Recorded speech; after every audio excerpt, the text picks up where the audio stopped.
اعوذ باللہ من الشیطان الرجیم بسم اللہ الرحمن الرحیم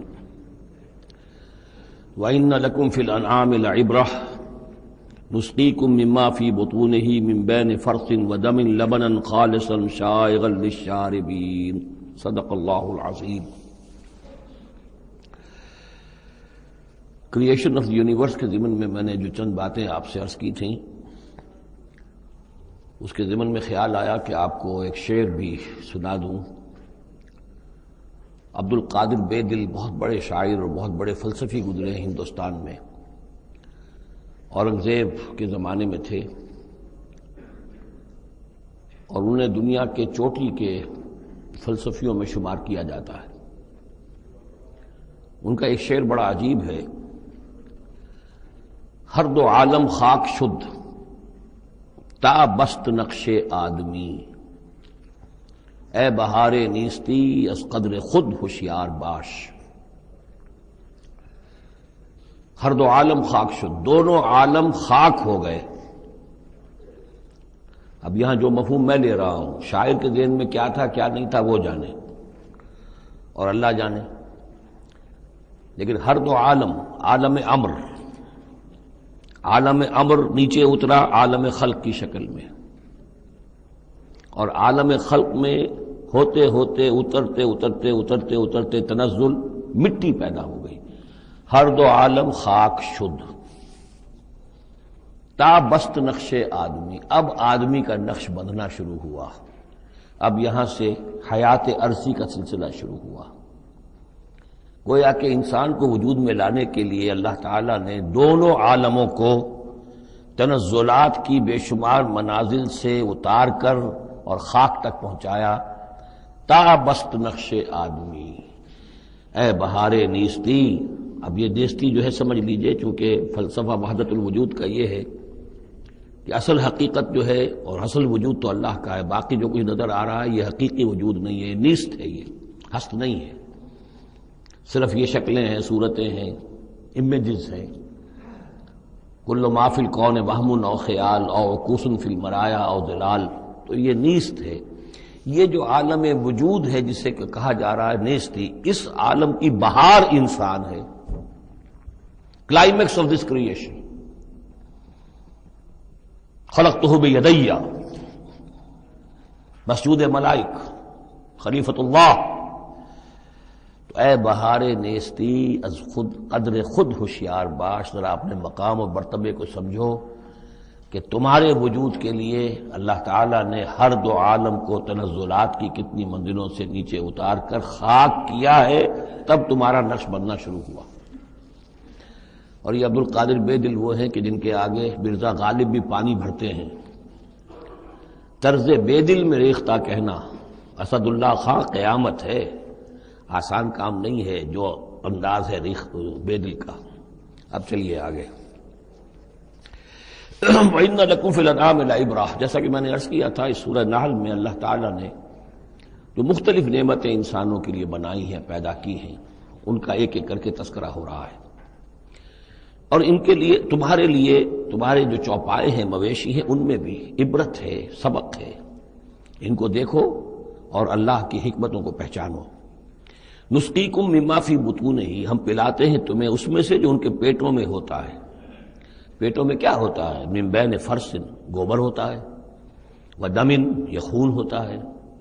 پیٹ چاک کرو گے کیا نکلے گا؟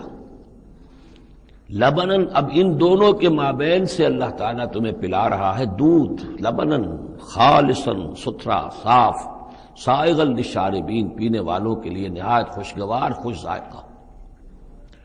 ومن ثمرات النخیل والاعناب، اور کھجوروں کے پھلوں سے بھی اور انگوروں سے بھی، تتخذون منہ سکرا ورزقا حسنا، اس سے تم نشے کی چیزیں بھی بناتے ہو، اور یہ کہ رزق حسنا بھی ہے، بہترین رزق بھی ہے تمہارے لیے۔ ان فی ذلک لآیۃ لقوم یعقلون، یقیناً اس میں نشانی ہے ان لوگوں کے لیے جو عقل سے کام لیں۔ وَأَوْحَىٰ رَبُّكَ إِلَى النَّحْلِ، اور تیرے رب نے وحی کی شہد کی مکھی کی طرف، یعنی اس کی فطرت میں یہ چیز بدیت کر دی۔ ان اتخذی من الجبال بیوتا ومن الشجر ومما یعرشون، کہ گھر بنا پہاڑوں پر بھی اور درختوں پر بھی اپنے چھتے لگا، گھر بنا، اور جو یہ ٹٹیاں باندھتے ہیں کھجوروں کی انگوروں کی بیلوں کے لیے، اس کے اوپر بھی وہ جا کے وہ اپنا بھی ڈیرا لگا لیتے ہیں۔ ثم کلی من کل الثمرات، پھر ہر طرح کے میووں میں سے کھا، یعنی ان کے رس چوس۔ فسلکی سبل ربک ذللا، اور پھر اپنے رب کے راستوں پر چل، وہ راستے کے جو صاف پڑے ہوئے ہیں کہ جن میں کوئی رکاوٹ نہیں ہے، ادھر سے ادھر، ادھر سے ادھر۔ یہ ہے شہد کی مکھی، یخرج من بطونہا، اس کے پیٹوں سے نکلتا ہے شراب، پینے کی شے یعنی شہد، مختلف الوانہ، جس کے رنگ مختلف ہوتے ہیں، فیہ شفاء للناس، جس میں لوگوں کے لیے شفا ہے۔ جیسے کہ جن پودوں کے پھولوں کا رس اس نے چوسا ہے، اس کے خواص، اس کے اثرات، اس کی تاثیرات جو ہیں وہ شہد میں آ جاتی ہے۔ وہ شہد تو گویا کہ وہ کشید کر رہی ہے ان پھلوں کے اندر، اور ان میں جو کچھ تاثیرات ہیں وہ اس شہد میں آ جائیں گی، اور جڑی بوٹیوں سے گویا اس طریقے سے شہد میں وہ ادویات کے اثرات سراج کر رہے ہیں۔ ان فی ذلک لآیۃ لقوم یتفکرون، یقیناً اس میں نشانی ہے ان لوگوں کے لیے جو غور و فکر سے کام لیں۔ واللہ خلقکم ثم یتوفاکم، اللہ ہی ہے جس نے تمہیں پیدا کیا، پھر وہی تمہیں قبض کر لے گا، موت دے گا، وفات دے گا۔ ومنکم من یرد الی ارذل العمر، اور تم میں سے کچھ ایسے بھی ہوتے ہیں جو بڑی ہی ضعیف عمر کو پہنچ جاتے ہیں، بڑی ردی عمر، وہ ضعیف عمر جس میں کہ انسان دوسروں پر بوجھ بن جائے، اور نہ صرف یہ کہ دوسروں پر بوجھ بن جائے، لیکن لا یعلم من بعد علم شیئا، کہ نہ جانے سب کچھ جاننے کے بعد کچھ بھی۔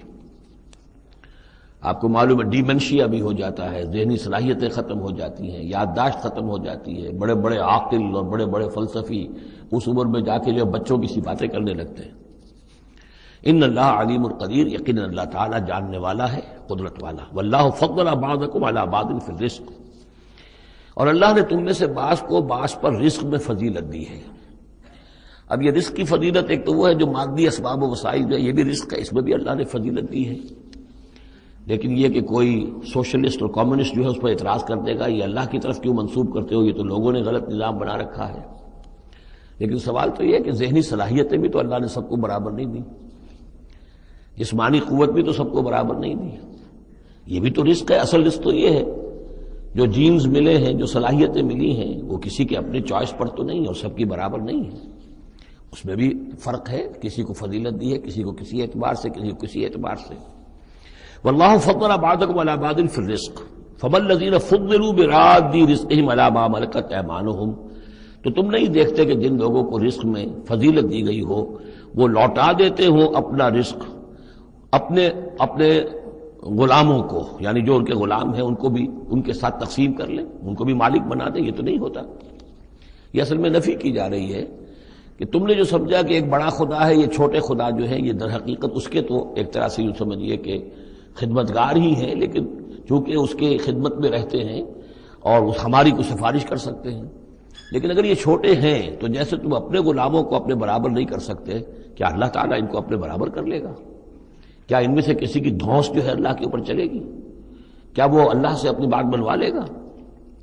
فہم فیہ سوا، کوئی شخص اپنے غلاموں کو اپنی ملکیت میں برابر کا شریک نہیں کرتا۔ افبنعمت اللہ یجحدون، اور کیا تو پھر کیا یہ اللہ کی جو نعمت ہے اس کا انکار کر رہے ہیں۔ واللہ جعل لکم من انفسکم ازواجا، اللہ نے تمہاری اپنی نوع ہی سے تمہاری بیویاں بنائیں، جوڑے بنائے۔ زوج کا لفظ عربی میں دونوں طرف جاتا ہے، عورت کے لیے مرد زوج ہے اور مرد کے لیے عورت زوج ہے، زوج جوڑے کو کہتے ہیں۔ واللہ جعل لکم من انفسکم، یہاں انفسکم سے مراد کیا ہے؟ تمہاری نوع، ہر جاندار کا جوڑا جو ہے اسی کی نوع میں سے ہے، ایک سپیشیز ایک ہی ہے، جو بھی جانور ہے سپیشیز ایک ہے، اس کے جینڈرز مختلف ہیں، جن سے جدا ہیں، لیکن یہ کہ جہاں تک نوع کا تعلق ہے وہ ایک ہی ہے۔ وَجَعَلَ لَكُم مِّنْ أَزْوَاجِكُمْ بَنِينَ، اور پھر تمہاری بیویوں سے یا تمہارے جوڑوں سے تمہارے لیے اس نے بیٹے بنائے، وَحَفَدَةً، اور پوتے تمہیں عطا کیے، وَرَزَقَكُم مِّنَ الطَّيِّبَاتِ، اور ساری پاکیزہ چیزیں تمہیں دیں۔ أَفَبِالْبَاطِلِ يُؤْمِنُونَ وَبِنِعْمَةِ اللَّهِ هُمْ يَكْفُرُونَ، یہ نعمت کا لفظ دیکھیے بار بار اس صورت میں آ رہا ہے۔ تو کیا یہ باطل پر ایمان رکھتے ہیں اور اللہ تعالیٰ کی نعمت کا انکار کرتے ہیں، کفران نعمت کرتے ہیں؟ وَيَعْبُدُونَ مِن دُونِ اللَّهِ مَا لَا يَمْلِكُ لَهُمْ رِزْقًا مِّنَ السَّمَاوَاتِ وَالْأَرْضِ شَيْئًا، اور یہ پوج رہے ہیں اللہ کو چھوڑ کر ان چیزوں کو جنہیں کوئی اختیار نہیں ہے ان کے لیے کسی رزق کا، نہ آسمانوں سے نہ زمین سے۔ ولا یستطیعون، نہ اس کی قدرت رکھتے ہیں۔ یہ ذہن میں رکھیے کہ یہ جو مشرکین عرب تھے اپنے ایام جاہلیت میں بھی تلبیہ جو پڑھتے تھے، لبیک اللہم لبیک لبیک لا شریک لک لبیک، تو اس میں موجود تھا لا شریک لک لبیک الا شریکا تملکہ وما ملک، تیرا کوئی شریک نہیں ہے، ہاں وہ شریک کہ جو کچھ اس کا اختیار ہے اس کا بھی مالک تو ہی ہے، یعنی بالآخر اختیار تیرا ہی تیرا ہے، کسی تیرے شریک کے پاس کوئی اختیار جو ہے تو اس سے آزاد ہو کر آٹونومس کوئی اختیار اس کے پاس نہیں ہے۔ تملکہ وما ملک، تو ہی اس کا بھی مالک ہے اور جو بھی اس کا اختیار ہے وہ بھی در حقیقت تیرا ہی عطا کردہ ہے، یا تیرا اختیار مطلق اس کے اوپر بھی غالب ہے۔ تو گویا کہ جیسے عیسائیوں کے ہاں انہوں نے توحید کو تثلیث میں بدلا، پھر تثلیث کو توحید میں لے آتے ہیں، 3 in 1 and 1 in 3۔ اسی طریقے سے مشرکین عرب توحید کے اندر شرک پیدا کرتے تھے، شرک کو پھر لوٹا دیتے تھے توحید کی طرف۔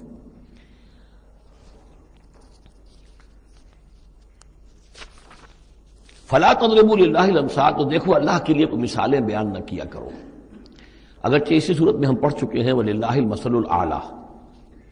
ظاہر بات ہے کہ اللہ تعالیٰ کی ایک ہستی ہے، بہت بلند و بالا ہے، اصولی طور پر تو ہم یہ کہہ سکتے ہیں کہ اللہ کی مثال یا اللہ کی شان بہت بلند ہے، لیکن کوئی مثال بیان نہیں کر سکتے اس کے لیے۔ مثال جو بھی لائیں گے عالم خلق سے لائیں گے، اپنے ذہن سے لائیں گے، محدود سوچ ہے، محدود تصور ہے، ہماری قوت متخیلہ محدود ہے، جو بھی شے لائیں گے اس محدود سے، وہ ظاہر بات ہے کہ اللہ تعالیٰ کی مطلق اور جو ہستی ہے، ایبسولوٹ ایگزسٹنس جس کی ہے، جس کی ایٹریبیوٹس ایبسولوٹ ہیں، ان کے اوپر اس کو کوئی مثال صادق نہیں آ سکتی۔ اور یہ صحیح بات ہے، اگرچہ دینا پڑتا ہے اللہ کے افعال کے لیے، اللہ تعالیٰ جو کچھ کر رہا ہے، جس طور سے کر رہا ہے، کچھ نہ کچھ الفاظ استعمال کرنے پڑ، اللہ کا ہاتھ، اللہ کا چہرہ، اللہ کا پاؤں، اللہ کا تخت، اللہ کی کرسی، اللہ کا عرش، اب یہ سب چیزیں آئیں گی، لیکن یہ کہ ان کی اصل حقیقت کو ہم بالکل نہیں جانتے، اور ہم خود کوئی مثال بیان کریں اللہ کے لیے اس سے روک دیا گیا۔ فلا تضربوا للہ الامثال، چنانچہ یہ بات جو آئی ہے سورہ شورى میں تو بلکہ کیٹیگوریکلی آئی ہے، لیس کمثلہ شیء، اس کے مثال کسی کوئی شے بھی موجود نہیں۔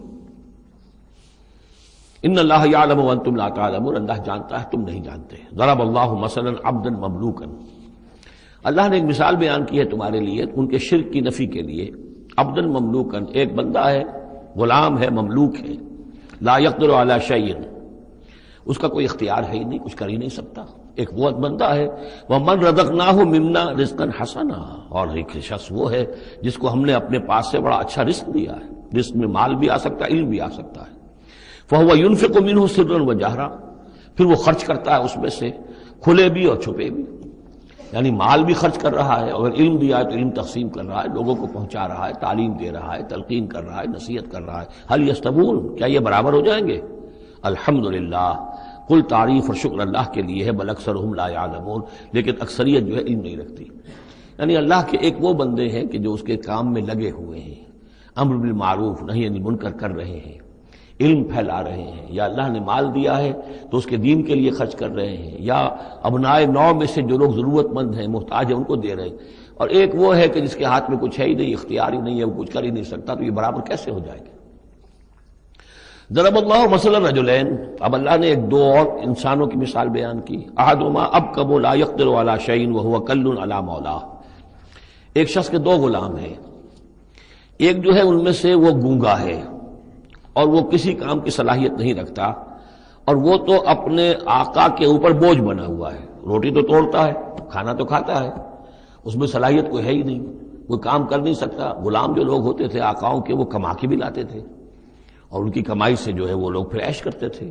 لیکن ایک غلام ایسا ہے، نکما ہے، ابکم لا یقدر علی شیء وہو کل علی مولاه اینما یوجہہ لا یأتی بخیر، جہاں کہیں بھی وہ آقا اس کو بھیجتا ہے وہ کوئی خیر لے کر نہیں آتا، نہ کوئی نفع کی بات، نہ کوئی نفع۔ حل یستوی ہوا، کیا برابر ہوگا وہ بندہ، وہ غلام، ومن یامر بالعدل، اور ایک اور غلام اس کا ایسا ہے کہ جو حکم دیتا ہے عدل کا، وہو علی صراط مستقیم، اور وہ سیدھی راہ پر قائم ہے۔ یہ مثال دے رہا اللہ تعالیٰ اپنے غلاموں کی کہ میرے بھی تو غلام، تم سب میرے غلام ہو۔ ایک میرے وہ غلام ہے کہ جو میرے رزق کو جو ہے وہ تو کھا رہے ہیں، پی رہے ہیں، لیکن میرا کام کوئی نہیں کر رہے، میرے دین کی خدمت کوئی نہیں کر رہے، میری کتاب کی خدمت نہیں کر رہے، میری مخلوق کی خدمت نہیں کر رہے، خدمت خلق نہیں کر رہے، روٹیاں توڑ رہے ہیں، میرے دیے ہوئے رزق میں سے جو ہے وہ کھا پی رہے ہیں، عیش کر رہے ہیں۔ یہ اس غلام کے مانند ہے کہ جو اپنے آقا پر بوجھ بنا ہوا ہے، اور ایک غلام وہ ہے کہ جو اس خدمت میں لگا ہوا ہے، نیکی کا حکم دے رہا ہے، بدی سے روک رہا ہے، دین کی خدمت میں لگا ہوا ہے، دین کو قائم کرنے کی جد و جہد میں تن من دھن لگا رہا ہے۔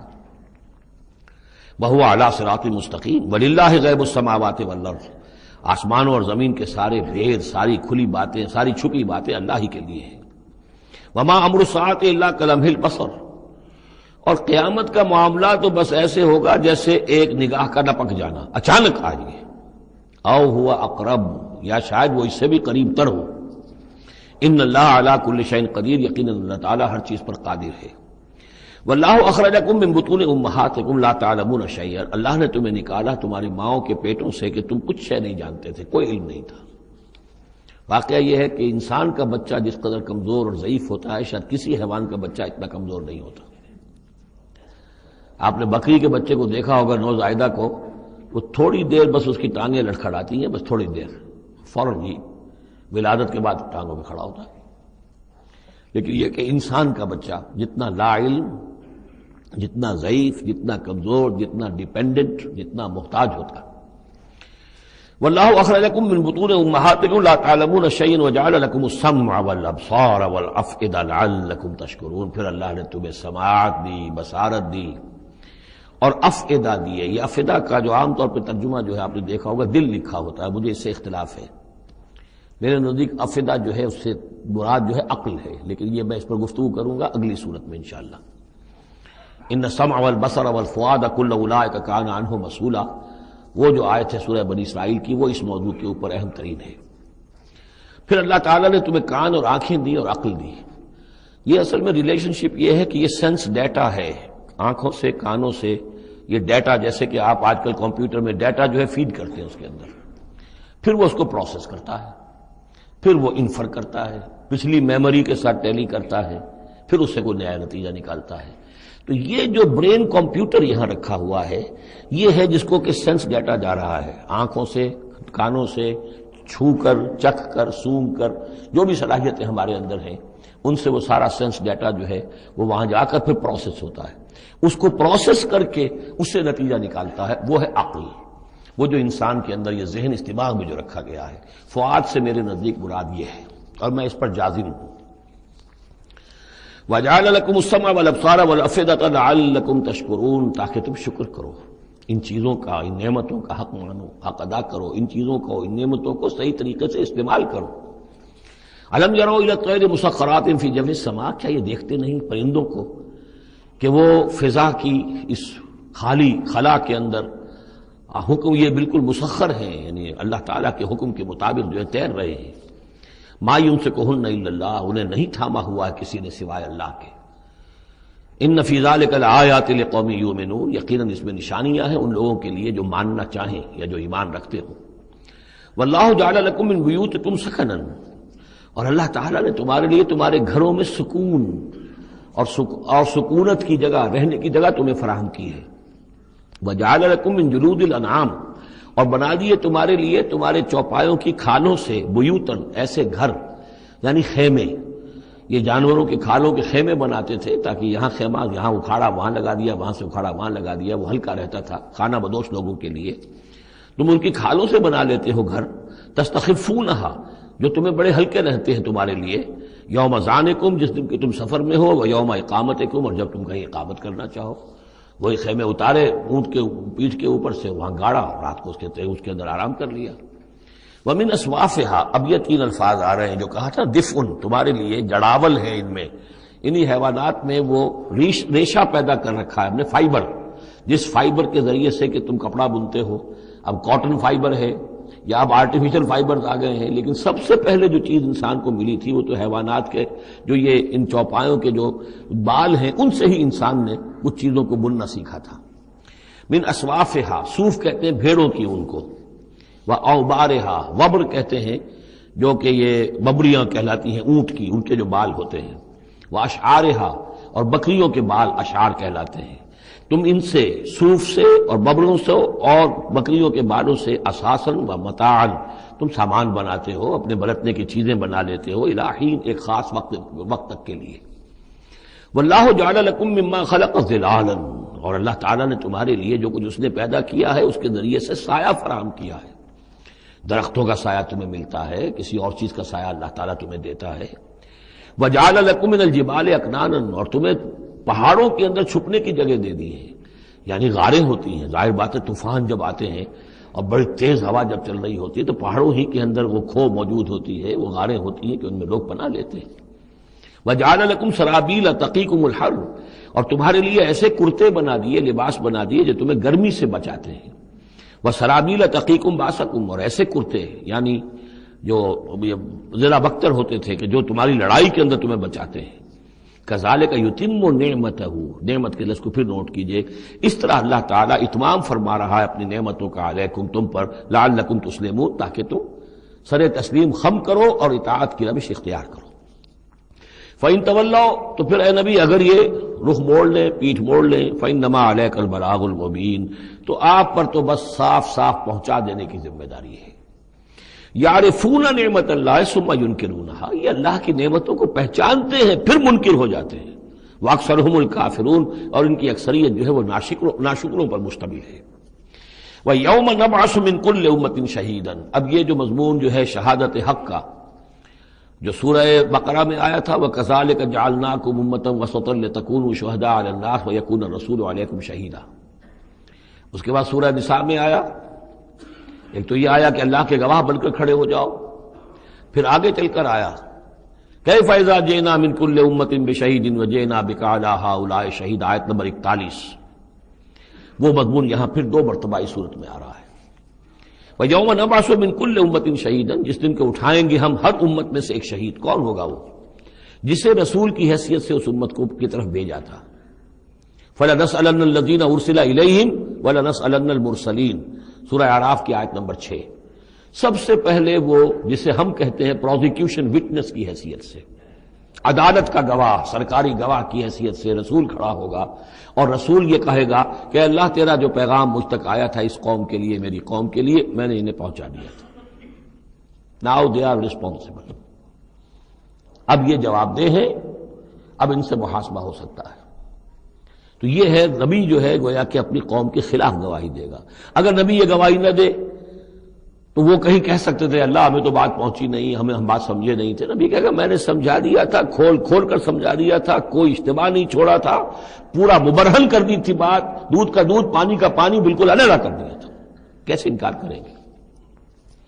وَيَوْمَ نَبْعَثُ مِن كُلِّ أُمَّةٍ شَهِيدًا ثُمَّ لَا يُؤْذَنُ لِلَّذِينَ كَفَرُوا وَلَا هُمْ يُسْتَعْتَبُونَ، پھر ان کافروں کو نہ کوئی اجازت ملے گی اور نہ انہیں لیو فار اپیل ملے گی کہ کھڑے ہو کر کسی طریقے سے کوئی عذر جو ہے وہ تراش کر کچھ اپنے آپ کو بچانے کی کوشش کریں۔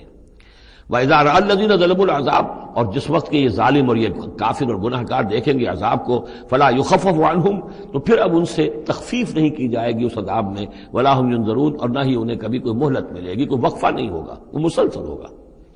وَإِذَا رَأَى الَّذِينَ أَشْرَكُوا شُرَكَاءَهُمْ، اور جب وہ دیکھیں گے مشرک لوگ اپنے شرکاء کو، وہ جا رہے ہیں عبد القادر جیلانی جن کے نام کی دہائی ہم دیا کرتے تھے، قالوا ربنا هؤلاء شركاؤنا، اب ظاہر بات ہے ان کا رتبہ بلند ہوگا آخرت میں، وہ اللہ کے ولی ہیں، یا حضرت عیسیٰ ہوں گے اللہ ہم اس کو پوجا کرتے تھے، ہمارا خیال تو یہ تھا کہ وہ سولی چڑھ کر ہماری طرف سے کفارہ بن ہی چکا ہے، یہ عیسیٰ جو ہے ہم نے تو اس کو پوجا تھا۔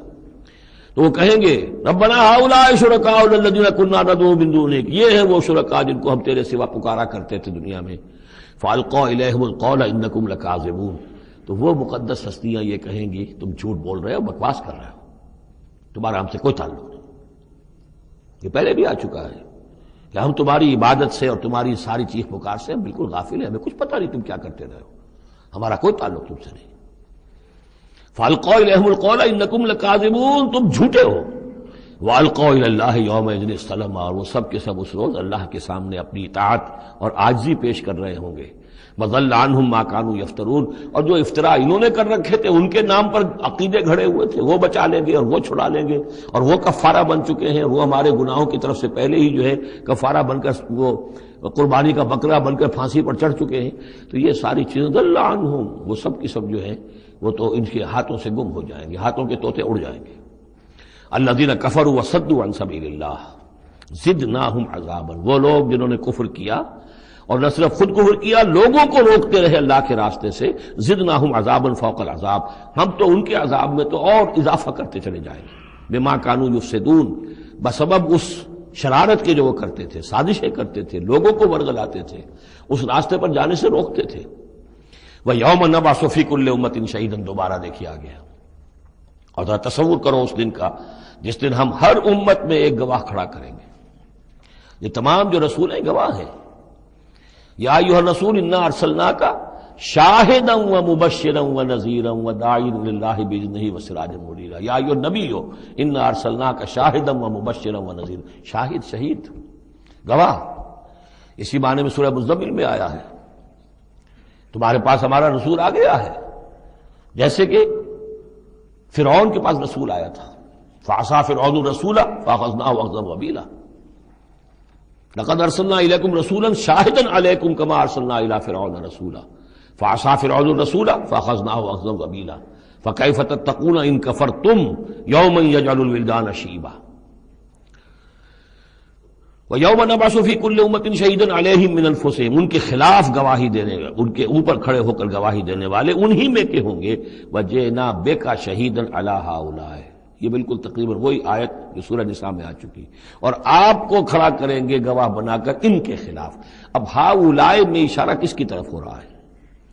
یہ جو قریش ہیں جن کو حضور نے یہ دعوت پہنچا دی ہے، جن پر اتمام حجت آپ کر چکے ہیں، یہ تو ہے جو براہ راست حضور ان کے خلاف گواہی دیں گے، اللہ میں نے ان کو بات پہنچا دی تھی اور کوئی شک و شبے کی گنجائش نہیں چھوڑی تھی، میں نے اتنے برس اپنی جان ہلکان کی ہے، میں نے ایک ایک کو پکارا ہے، علیحدگی میں جا کر بھی بات کی ہے، ڈنکے کی چوٹ بھی پکارا ہے، میں نے کوئی دقیقہ فرگزاشت نہیں رہنے دیا۔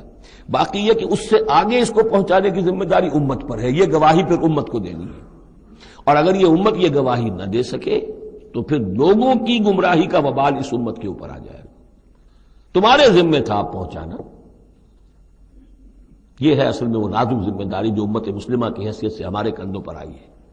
اسی لیے جیسے ہی سورہ بقرہ میں وہ تحویل قبلہ کا اعلان آیا، وَكَذَلِكَ جَعَلْنَاكُمْ أُمَّةً وَسَطًا لِتَكُونُوا شُهَدَاءَ عَلَى النَّاسِ وَيَكُونَ الرَّسُولُ عَلَيْكُمْ شَهِيدًا، تو 19ویں رکوع میں شروع ہو گئی بات، یا ایھا الذین آمنوا استعینوا بالصبر والصلاۃ، بہت بڑی ذمہ داری آ گئی ہے تم پر، ان اللہ مع الصابرین ولا تقولوا لمن يقتل في سبيل الله اموات بل احياء ولكن لا تشعرون، وہ ساری ذمہ داریاں ہیں۔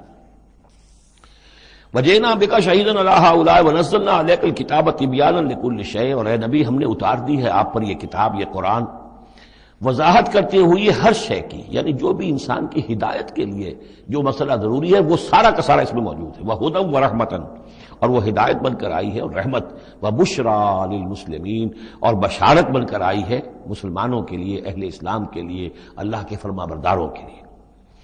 یہ آیت جب آ رہی ہے یہ بہت ہی مشہور آیت ہے، جمعے کے خطبے میں ہوتی ہے، بہت جامع آیت ہے۔ ان اللہ یامر بالعدل والاحسان وایتاء ذی القربى وینہی عن الفحشاء والمنکر والبغی یعظکم لعلکم تذکرون، یقیناً اللہ تمہیں حکم دیتا ہے لوگوں سب سے پہلے عدل، انصاف۔ عدل سے اوپر کی ایک شے ہے احسان۔ عدل تو یہ ہے کہ جس کا جو اس کا حصہ تھا وہ آپ نے دے دیا، احسان یہ ہے کہ مزید اپنی طرف سے کچھ اور دے دیجیے، یہ احسان ہے۔ اللہ تعالیٰ محسنین کو پسند کرتا ہے۔ اور ذی القربیٰ، ایتاء ذی القربیٰ، اپنے قرابت داروں کا حق ادا کرنا، ان سے حسن سلوک، صلہ رحمی کرنا، یہ تین چیزیں ہیں کہ جس پر گویا کہ ایک اچھے معاشرے کی بنیاد ہے، یہ مثبت چیزیں ہیں۔ گویا کہ امر بالمعروف نہی عن المنکر جو ہے تو اللہ تعالیٰ تو ان تین چیزوں کا حکم دیتا ہے، اور وہ تین منکرات کیا ہے جس کا کہ جسے روکتا ہے، وَيَنْهَىٰ عَنِ الْفَحْشَاءِ وَالْمُنكَرِ وَالْبَغْيِ، روکتا ہے ایک تو بے حیائی کے کاموں سے، یہ ایک پردہ ہے، حیا جو ہے انسان کے اندر ایک بڑی قیمتی شے ہے۔ بے حیا باش و ہرچے خائی کن، ایک دفعہ یہ حیا کا جو ہے نا پردہ اتر جائے تو پھر انسان جو ہے بے شرم ہو کر جو چاہے کرتا پھرے پھر۔ تو حیا بے حیائی سے روکتا ہے، اور منکر وہ شے ہے جس کے برے ہونے پر تمہاری فطرت گواہ ہے کہ یہ شے برائی ہے۔ والبغی، اور سرکشی اللہ کے خلاف، سرکشی لوگوں کے خلاف۔ سرکشی لوگوں کے خلاف ہوگی تو وہ عدوان ہے، زیادتی ہے، ظلم ہے. اللہ کے خلاف ہے تو وہ کفر ہے اور وہ بغاوت ہے.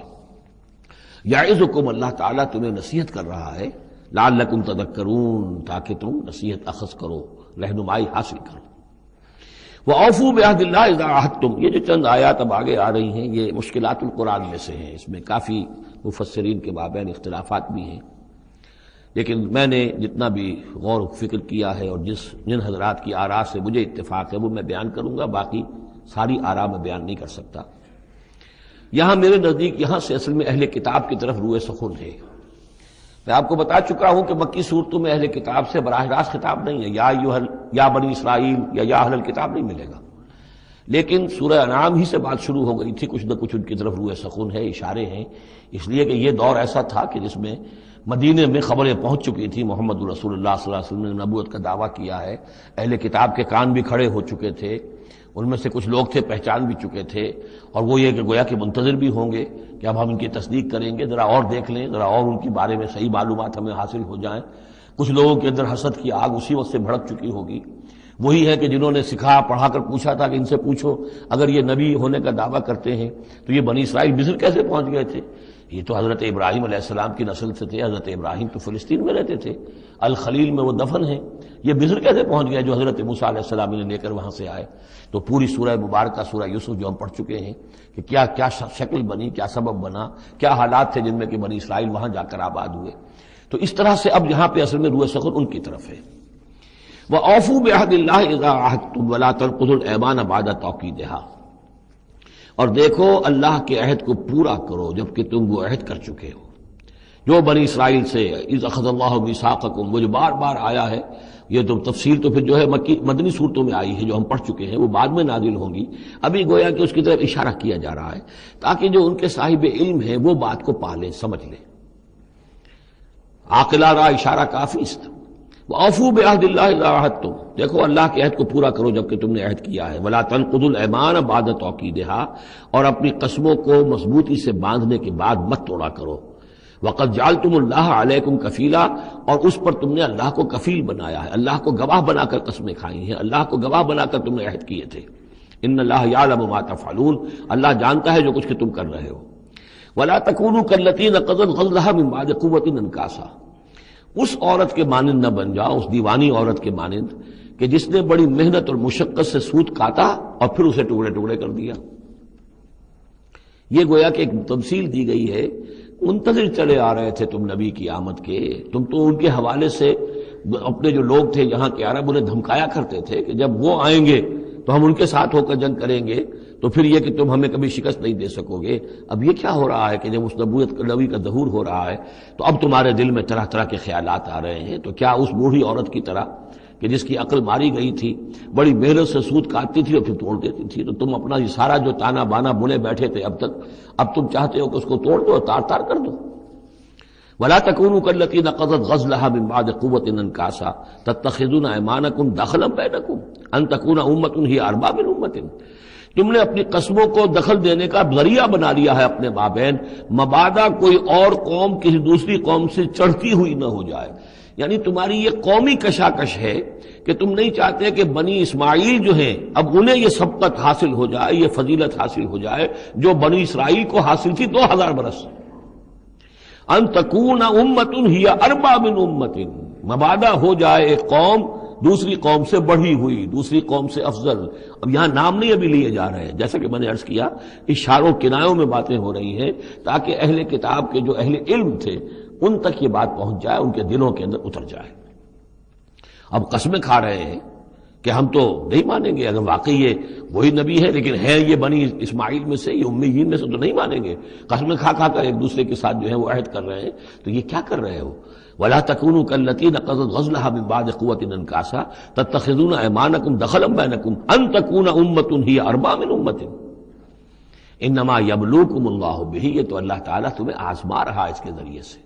دیکھنا یہ ہے کہ تم حق پرست ہو یا نسل پرست ہو.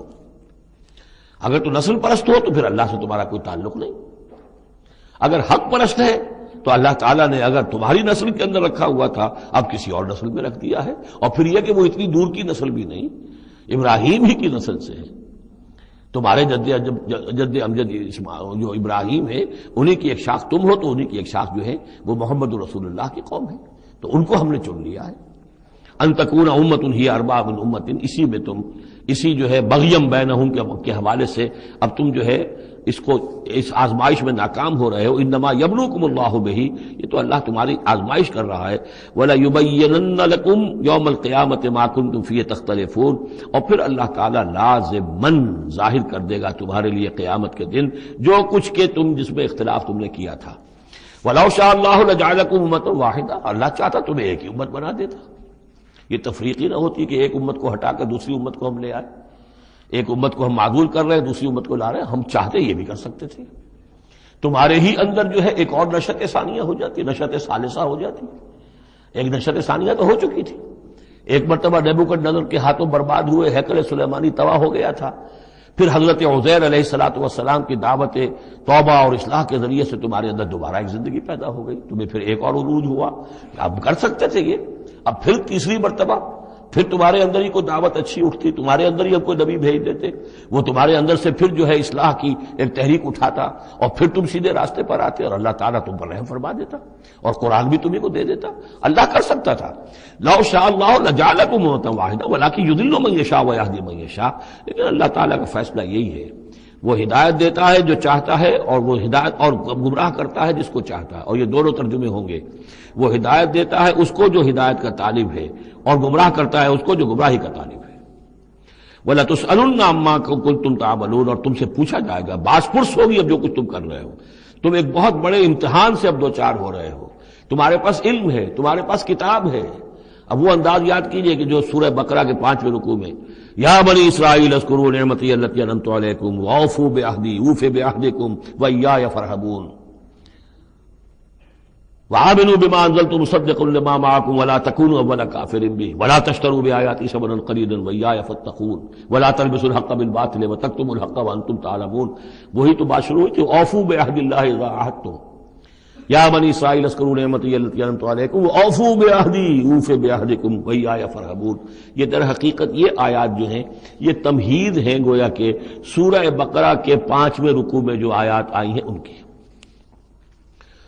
وَلَا تَتَّخِذُوا أَيْمَانَكُمْ دَخَلًا بَيْنَكُمْ فَتَزِلَّ قَدَمٌ بَعْدَ ثُبُوتِهَا۔ اب دیکھو اپنی قسمیں جو کھا کھا کے اب تم ایک دوسرے کے ساتھ معاہدے کر رہے ہو کہ ہم نہیں مانیں گے، نہیں مان لائیں گے، نہ ان قسموں کو تم اپنے درمیان دھوکے کا ذریعہ بناؤ کہ ایک قدم جمنے کے بعد اور پھسل جائے، تمہارے دل میں بات آ چکی ہے، تم پہچان چکے ہو، یعرفونہ کما یعرفون ابناہم، اب تم پھسلو گے تو ظاہر بات ہے کہ فنہارا بہ فی نار جہنم، تو پھر تو یہ کہ سیدھے سیدھے جہنم کی آگ میں گرو گے۔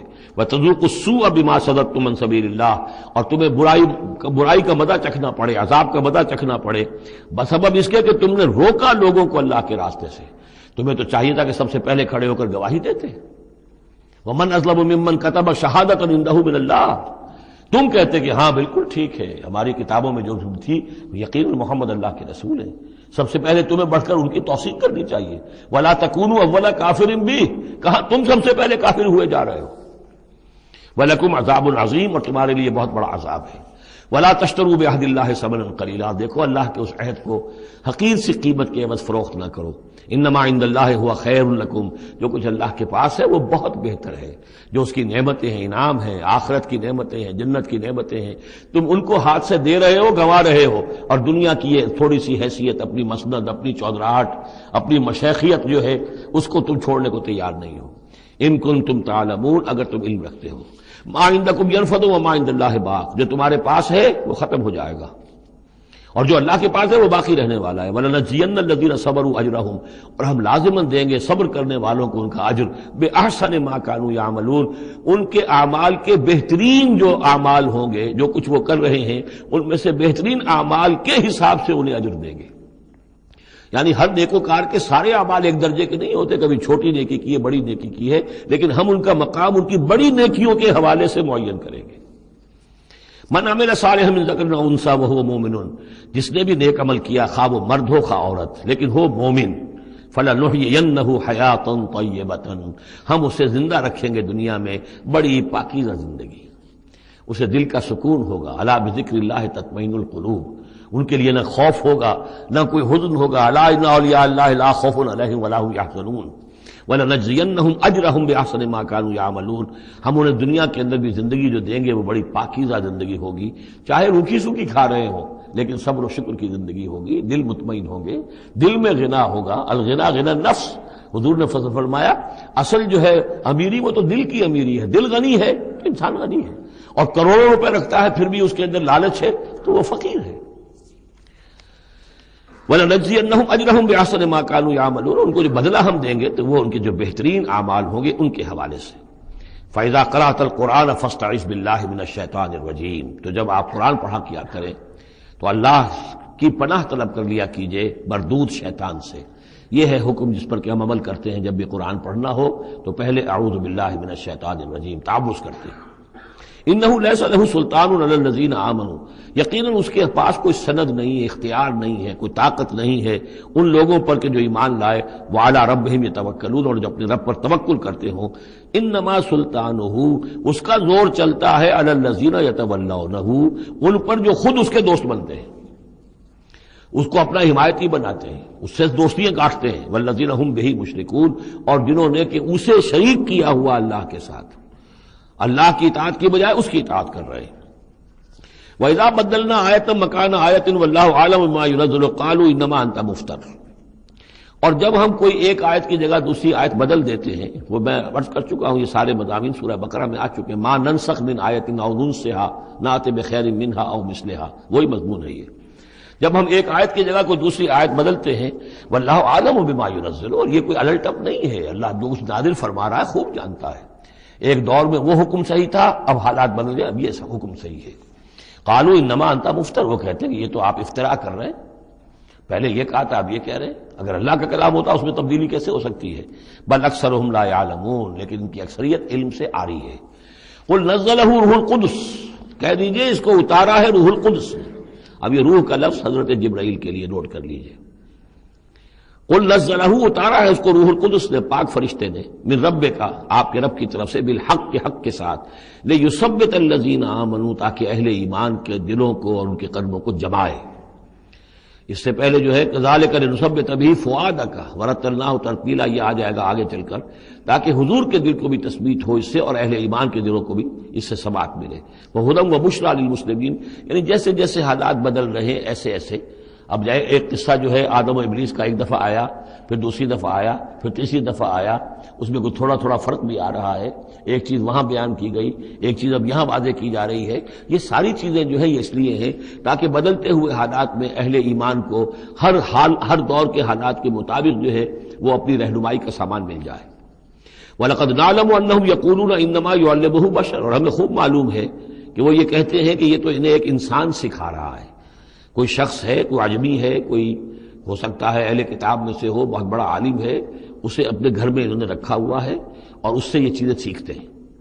لسان الذی یلحدون الیہ اعجمی، جس شخص کی طرف یہ منسوب کر رہے ہیں اس قرآن کو اپنے اسی غلط خیال کے حوالے سے، اس کو تو کہتے ہیں عجمی ہے، وہ عربی نہیں ہے۔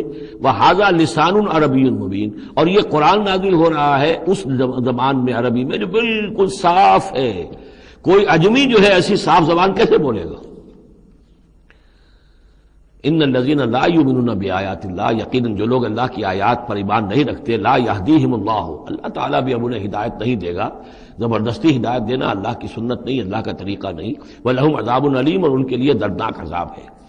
انما یفتری الکذب الذین لا یؤمنون بآیات اللہ، افطرا بازی تو وہ کر رہے ہیں، جھوٹ وہ گھڑ رہے ہیں جو اللہ کی آیات پر ایمان نہیں رکھتے۔ وَأُولَٰئِکَ هُمُ الْكَاذِبُونَ، اور حقیقت میں وہ ہے کہ جو جھوٹے ہیں۔ من کفر باللہ من بعد ایمانہ، اور جو شخص ایمان لانے کے بعد اللہ کے ساتھ کفر کرے گا۔ اب اس میں بھی دونوں باتیں ہیں، ایک تو یہ کہ دل میں ایمان آ گیا اگرچہ ابھی اس نے اعلان نہیں کیا، لیکن دل میں ایمان آ چکا، کوئی عالم ہے اس کو سمجھ میں آ گئی بات صحیح ہے۔ یہ بھی میں آپ کو یاد آ گئی تو بتا دیتا ہوں، اسی شہر کراچی میں اس وقت ایک بہت بڑے عالم دین ہیں اور بہت اس وقت معروف ہیں، مشہور ہیں۔ کئی سال پہلے کی بات ہے، ابھی سید سراج الحق صاحب بھی یہاں موجود ہیں، ان کے مکان پر میں مقیم تھا، ان سے گفتگو ہوئی، انہوں نے کہا کہ میں نے آپ کا ایک ایک حرف پڑھا ہے اور مجھے آپ کی کسی بات سے کوئی اختلاف نہیں، لیکن ہم آپ کا ساتھ نہیں دے سکتے، اس لیے کہ ہم آپ کا ساتھ دیں گے تو اپنی برادری سے نکال دیے جائیں گے۔ ہماری علماء کی اپنی اپنی برادریاں ہیں، دیوبندیوں کی برادری ہے، یہ جو ہے یہ حسینی دیوبندی ہیں، ان کی مدنی گروپ کی برادری ہے، یہ تھانوی گروپ کی اپنی اپنی برادریاں ہیں، اور برادریوں کے حوالے سے مساجد کا نظام، مدارس کا نظام، یہ سارا جو ہے پورا سلسلہ بنا ہوا ہے۔ اگر ہم آپ کا ساتھ دیں گے اپنی برادری سے باہر نکال دیے جائیں گے، یہ صاف کہا۔ اور ایسے ہی ایک عالم دین پنجاب کے بھی ہیں، انہوں نے بھی یہ کہا، میں نے ہر چیز پڑھی ہے، صرف ایک چیز سے مجھے آپ کی اختلاف ہے، اور وہ یہ کہ جو زمینداری کے بارے میں مولانا تحسین صاحب کی بات کی آپ نے تائید کی ہے، بس باقی مجھے آپ کی کسی چیز سے اختلاف نہیں، لیکن ہم آپ کا ساتھ نہیں دے سکتے۔ تو جن پر حق واضح ہو جائے پھر وہ مصلحتوں کے تحت، وہ مصلحتیں پھر دل کو سمجھانے کے لیے ہوتی تو یہی ہے، اب ہمارا مدرسہ چل رہا ہے، ہمارا نام چل رہا ہے، اس سے خیر ہو رہا ہے، ہمیں اس برادری سے باہر نکال دیا جائے گا، پھر ہماری بات کون سنے گا، اور ہمارا جو خیر ہے وہ بند ہو جائے گا۔ آدمی انسان کو ریشنلائز تو کرتا ہے اپنے آپ کو مطمئن کرنے کے لیے۔ من کفر باللہ بعد ایمانہ، جو شخص کفر کرے اللہ پر اس نے ایمان کے بعد، الا من اکرہ، سوائے اس کے کہ کوئی شخص مجبور کر دیا گیا ہو، اس کی جان پر بن گئی ہو، وقلبہ مطمئن بالایمان، اور اس کا دل ایمان پر جمع ہوا ہو، ولکن من شرح بالکفر، لیکن جو شخص کفر کے لیے پھر اپنے سینوں کو کھول دے گا، صدرا فعلیہم غضب من اللہ ولہم عذاب عظیم، ان پر اللہ کا غضب ہے اور ان کے لیے بہت بڑا عذاب ہے۔ اور یہ دونوں پر اس کا انطباق ہوگا، ایک انکشاف ہو گیا اگرچہ ابھی زبان سے کہنے کی نوبت نہیں آئی، اور ایک یہ کہ زبان سے کہہ بھی دیا ہاں ہم ایمان لائے، بات صحیح ہے، اور پھر کسی مصلحت کی وجہ سے، کسی اپنے مفاد کی وجہ سے، کسی اپنے دھڑے بندے کی وجہ سے پھر واپس جائیں گے، تو ان کے لیے فرمایا من کفر باللہ من بعد ایمانہ الا من اکرہ وقلبہ مطمئن، ہاں جان بچانے کے لیے کلمہ کفر کہہ دینے کی اجازت ہے، دل جمع ہوا ہو، وقلبہ مطمئن بالایمان، ایمان پر دل جمع ہوا، ٹھکا ہوا، صرف جان بچانے کے لیے رخصت ہے کہ کلمہ کفر کہہ کے جان بچا لو۔ ولیکن من شرح بالکفر صدرا، لیکن جو ان کا سینہ پھر کھل جائے کفر کے لیے اثر نو، وہ اپنے اسی پیشہ ورانہ ضرورتوں کے تحت، فعلیہم غضب من اللہ ولہم عذاب عظیم، ان پر تو غضب ہے اللہ کا اور ان کے لیے بہت بڑا عذاب ہے۔ ذالک بانہم مستحب الحیات الدنیا علی الاخرہ، یہ اس لیے کہ انہوں نے دنیا کی زندگی کو محبوب رکھا، ترجیح دی آخرت کے مقابلے میں، وان اللہ لا یہدی القوم الکافرین، اور اللہ تعالیٰ ایسے کافروں کو ہدایت نہیں دیتا۔ اولئک الذین طبع اللہ علی قلوبہم، یہ وہ لوگ ہیں جن کے دلوں پر اللہ نے مہر کر دی ہے، وسمعہم، اور ان کے کانوں پر، وابصارہم، اور ان کی آنکھوں پر، واولئک هم الغافلون، اب یہ لوگ بالکل غافل ہیں، حقیقت سے ان کا اب کوئی تعلق نہیں۔ لا جرم انہم فی الآخرۃ هم الخاسرون، اب اس میں کوئی شک نہیں، منطقی طور پر اب نتیجہ یہی ہے کہ آخرت میں یہی خسارے والے ہوں گے۔ ثم ان ربک للذین ہاجروا، ہجرت کا ذکر پہلے بھی آیا تھا، اب پھر آیا ہے، پھر آپ کا رب ان کے حق میں کہ جنہوں نے ہجرت کی من بعد ما فتنوا، جبکہ انہیں تکلیفیں پہنچائی گئیں، جبکہ انہیں فتنوں میں ڈالا گیا، جبکہ انہیں پرسیکیوٹ کیا گیا، تو اس وقت انہوں نے اگر ہجرت کی، ثم جاہدوا، پھر انہوں نے جہاد بھی کیا، وصبروا، اور صبر کیا، ان ربک من بعدها لغفور رحیم، تو ان کی ان تمام جو بھی سرفروشیاں اور جو جانثاریاں ہیں ان کے طفیل اللہ تعالیٰ جو ہے ان کے حق میں غفور اور رحیم ہے۔ یوم تاتی کل نفس تجادل عن نفسها، جس دن کے یعنی قیامت کے دن ہر جان آئے گی اپنی طرف سے مدافعت کرتے ہوئے، ظاہر بات ہے کہ ہر جان چاہے گی کہ میری جان چھوٹے، مجھے بچایا جائے، جہنم سے بچایا جائے، جو بھی عذر پیش کر سکتی ہو وہ پیش کرے گی۔ وتوفى كل نفس ما عملت، لیکن پورا دے دیا جائے گا ہر جان کو جو بھی کچھ اس نے کمایا ہوگا، وهم لا يظلمون، اور اس پر کوئی ان پر ظلم نہیں کیا جائے گا۔ وضرب اللہ مثلا قریۃ کانت آمنۃ مطمئنۃ یاتیھا رزقھا رغدا من کل مکان، اور اللہ تعالیٰ نے مثال بیان کی ہے ایک بستی کی، کانت آمنۃ مطمئنۃ، وہ بڑے امن میں تھی اور مطمئن تھی، سکون، امن کا گہوارہ، یاتیھا رزقھا رغدا من کل مکان، آتا تھا اس کے پاس رزق اس کا ہر طرف سے، چاروں طرف سے رزق چلا آتا تھا، رغد با فراغت، فکفرت بانعم اللہ، تو اس نے اللہ تعالیٰ کی نعمتوں کی ناشکری کی، کفران نعمت کیا، فاذاقہ اللہ لباس الجوع والخوف، تو اللہ تعالیٰ نے اس کو پھر پہنا دیا، اڑھا دیا لباس بھوک کا اور خوف کا، بما کانوا یصنعون، ان کے کرتوتوں کے باعث۔ اس کے بارے میں مختلف آراء ہیں. ایک تو یہ کہ ایک عام تمثیل ہے، ایک یہ کہ اس سے مراد جو ہے سبا کی قوم جس کا ذکر ہم پڑھیں گے آگے چل کر سورہ سبا کے اندر، اس کا تذکرہ ہے. ایک رائے یہ کہ یہ مکے کا ذکر ہو رہا ہے کہ حضور کی آمد کے بعد، جیسا کہ قاعدہ کلیہ ہم سورہ انعام میں سورہ اعراف میں پڑھ چکے ہیں، رسول کی بعثت کے بعد اللہ تعالیٰ کی طرف سے لوگوں کے اوپر چھوڑ آتے تھے آخری عذاب سے پہلے. تو قحط کا عذاب پڑا تھا اور عرب میں اس میں مکے میں بہت ہی اجناس کی کمی ہو گئی تھی، بہت وہاں پر تنگی تھی. تو اس کی طرف اشارہ ہو رہا ہے کہ یہ شہر جو ہے مکہ بڑا آرام سے تھا، امن میں تھا. امن کا تو گہوارہ ہے ہی ہمیشہ سے، مطمئن تھا اور رزق چلا آتا تھا. ہر طرف سے لوگ آ رہے ہیں، قافلے آ رہے ہیں، حاجی آ رہے ہیں، عمرے کے لیے لوگ آ رہے ہیں، چیزیں لے کر آ رہے ہیں. جانور جو ہیں وہ قربان ہو رہے ہیں. ظاہر بات ہے وہ قربان ہونے والے جانوروں کا گوشت کہاں جاتا تھا؟ یہ اہل مکہ ہیں، یہ اس کو کھاتے تھے. تو یہ ساری رزق ان کے پاس فراوانی چلا آتا تھا. لیکن اس شہر کے لوگوں نے پھر اللہ کی نعمت کا، انعامات کا انکار کیا اور کفران نعمت کیا، تو اللہ نے انہیں خوف اور بھوک کا لباس پہنا دیا ان کے کرتوتوں کے سوائے. بس اسی آیت کے حوالے سے میں نے یہاں کراچی میں تقریریں کی تھی. کافی پرانی بات ہے، جب کراچی میں جو حالت ہو گئی تھی، کہاں یہ عروس البلاد کراچی، پھر یہاں کی فراوانی، ہر طرح کا پورے پاکستان میں جو پھل بہترین ہوتا ہے وہ یہاں آپ کو ملتا ہے. یہاں سستی چیزیں ملتی ہیں، یہاں جابز ہیں، کام ہے. لیکن پھر یہ ایک زمانہ جو کراچی پر گزرا ہے، خدا نہ کرے پھر دوبارہ آ جائے. حالات پھر جو ہیں وہ بگڑتے نظر آ رہے ہیں. لیکن یہ ہے کہ اللہ نہ کرے کہ وہ صورت ہو جائے. لیکن ایک دور تو ایسا آ گیا تھا کہ اذاقہ اللہ لباس الجوع والخوف، بھوک اور خوف، کاروبار ٹھپ اور بد امنی، ڈاکے، کڈنیپنگ، قتل و غارت. وہ جو حال اس کراچی کا ہو گیا تھا اس کو ذرا یاد کیجئے. بالکل وہ نقشہ ہے یہ.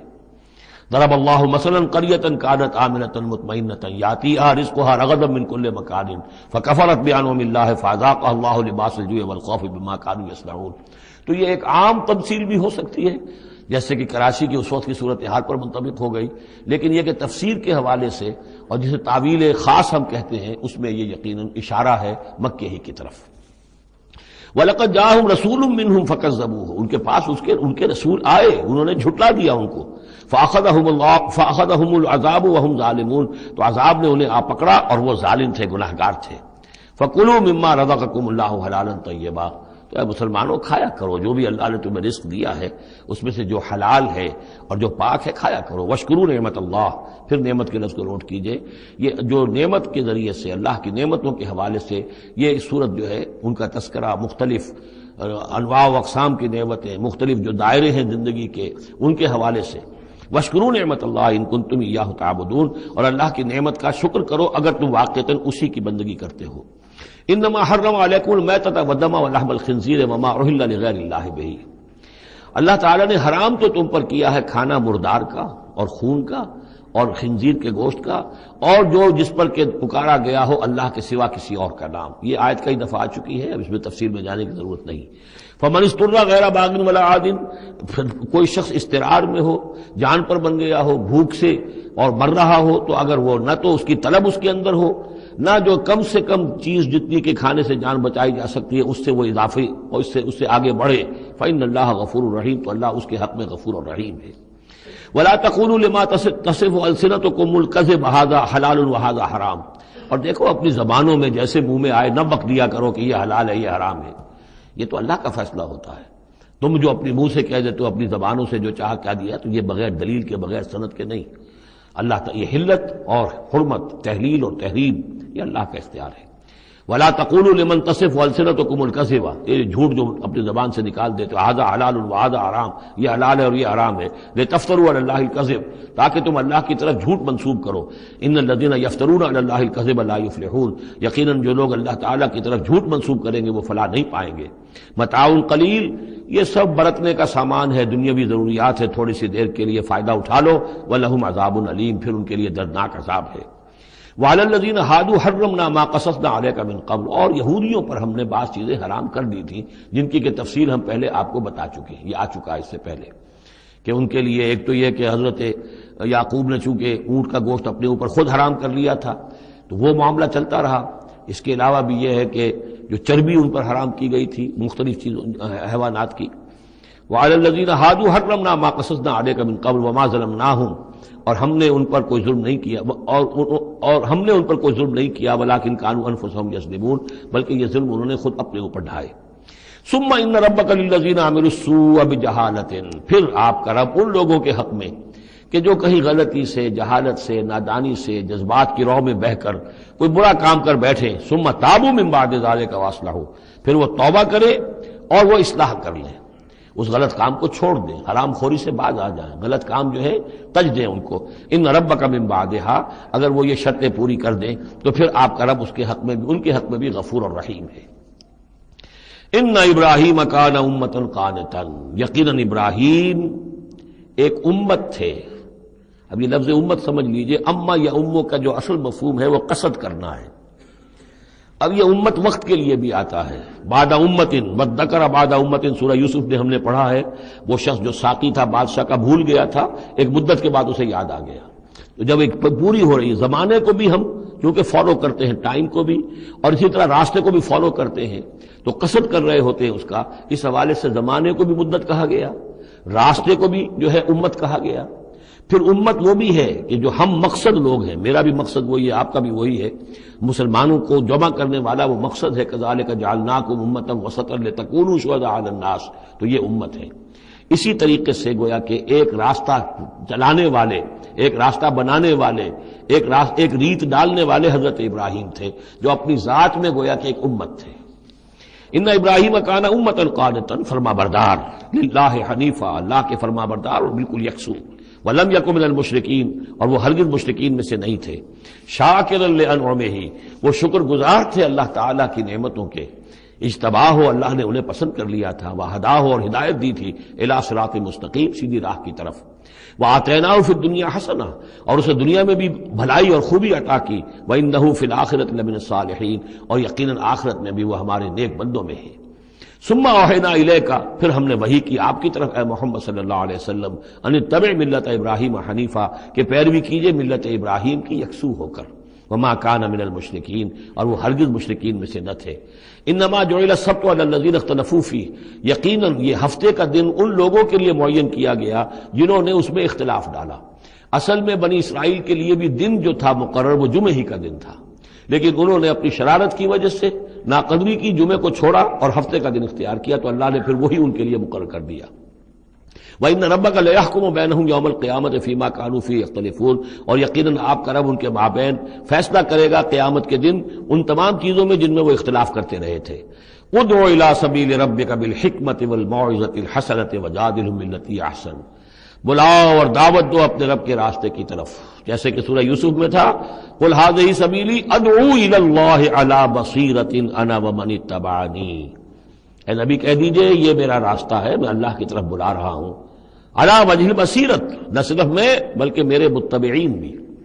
یہاں فرمایا بلاؤ اپنے رب کے راستے کی طرف بالحکمہ، دانائی کے ساتھ، والموعظہ، موعظۃ الحسنہ، اچھے واعظ، اچھی نصیحت، دل میں اتر جانے والی بات، وجادلھم باللتی احسن، اور اگر کہیں بحث کرنی پڑے، بحث و نزاع ہو تو وہ بھی بہت خوبصورتی کے ساتھ۔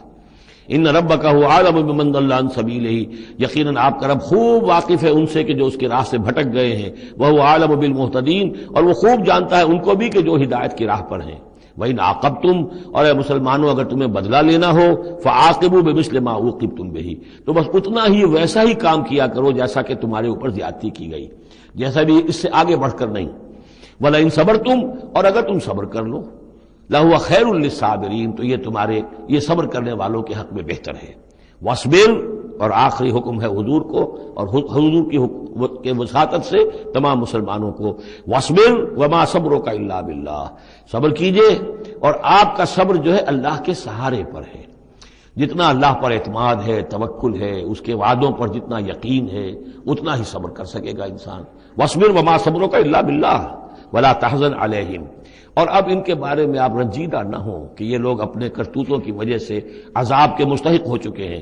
وَلَا تَكُ فِي ضَيْقٍ مِّمَّا يَمْكُرُونَ، اور جو چالیں یہ چل رہے ہیں، سازشیں کر رہے ہیں، بیٹھ کے تدبیریں کر رہے ہیں، آپ کو اطلاعات پہنچتی ہے، ان سے بھی آپ دل تنگ نہ ہوں، آپ کے دل میں اس کی وجہ سے کوئی رنج نہ آئے۔ ان اللہ مع الذین اتقوا، اللہ ساتھ ہے اہل تقوی کے، ان کی چالیں کیا کریں گے؟ کیا ڈر ہے اگر ساری خدائی ہے مخالف، کافی ہے اگر ایک خدا میرے لیے ہے۔ ان اللہ مع الذین اتقوا، اللہ ساتھ ہے ان کے جنہوں نے تقوی کی روش اختیار کی، والذین هم محسنون، اور وہ لوگ کہ جو تقوی کے راستے پر چلتے ہوئے درجہ احسان پر فائز ہو گئے، اللہ کی معیت اور نصرت اور تائید اور اللہ کی طرف سے ہر وقت ان کی جو مدد ہے وہ شامل حال رہے گی۔ بارک اللہ لی ولکم فی القرآن العظیم ونفعنی وإیاکم بالآیات والذکر الحکیم۔